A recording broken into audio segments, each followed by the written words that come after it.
1997 yılı 2 ayının 5 günü G'uljadagi Uyg'ur yoshlari Xitoy doiralaridan tutqun qilingan mashrab a'zolarini qo'yib berishni talab qilib namoyish qilgan. Bu namoyish Xitoy amonlik kuchlari tomonidan qonliq bostirilgan edi. 5 fevral G'ulji voqeasi 24 yil o'tgan bugungi kundami chet ellardagi Uyg'ur tashkilotlari va muhojiratdagi Uyg'urlar tomonidan xatirinib kelmoqda. Uyg'ur faoliyatchilaridan Kanada Sharqiy Turkiston jamiyatining boshlig'i To'yg'un apandi ziyoratimizni qabul qilib, garchi Xitoy hukumati 5 fevral voqeasiga oid uchurlarni cheklab, voqea haqida so'zlashni, 5 fevral qurbonlarining qabrisini yo'qlashni cheklab kelgan bo'lsa-mu, el qalbining seg'inishini, aslishini to'sib qola olmaganligini, ularning varislarining bugungi kunda dunyoning har qaysi joylarida Uyg'urlarning armonlari uchun kurash qilayotganligini bildirdi. 97 yil 2-ayning 5-dagi harakatdan keyin bu yaşayanınki vəhşilərcə bastırılışı,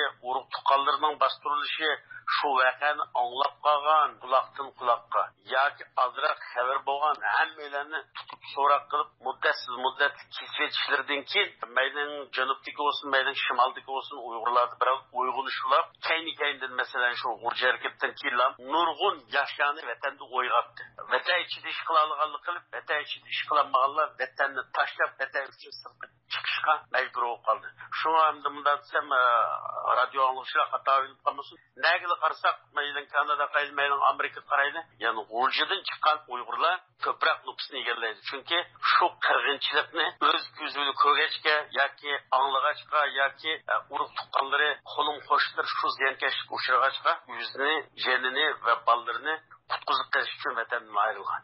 Amerikadagi Uyg'ur faoliyatchilaridan Uyg'ur kishilik huquq qurilishining tadqiqotchisi Zubayra Shamsiddin xonim ziyoratimizni qabul qilib, 1997 yil yuz bergan 5 fevral G'ulji voqeasining Xitoyning Sharqiy Turkistondagi Uyg'urlarga qaratgan siyosatining bir burilish nuqtasi bo'lib qolganligini ta'kidladi. Neçə minglığan Uyğurlarga oxşaş mening ailem şu G'ulji 5 fevral qirg'inchiligida şunun səbəbindən nurgun qurbonliklarni berdik. Albatta bu mening ailem kelgan emas, neçə minglığan G'ulji xalqining shunday Sharqiy Turkiston xalqining beshig'i kelgan bir ichinishlik tragediyalik bir kun.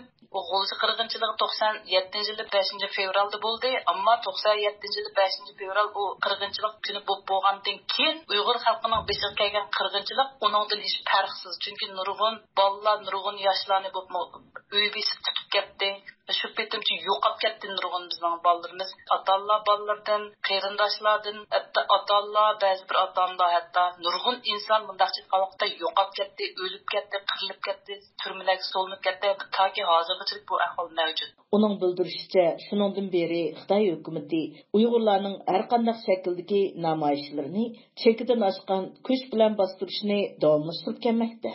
Zubayra xonimning ta'kidlashicha, Xitoyning 1997 yildagi G'ulji voqeasiga qaytirgan tinchlik namoyishini qonliq bostirishdek bu xil inkosi nurg'un yillardan keyinmi dunyoning Xitoy hukumatining Sharqiy Turkistondagi siyosiy niyatini tushunishda halqiliq rol o'ynab kelmoqda ekan.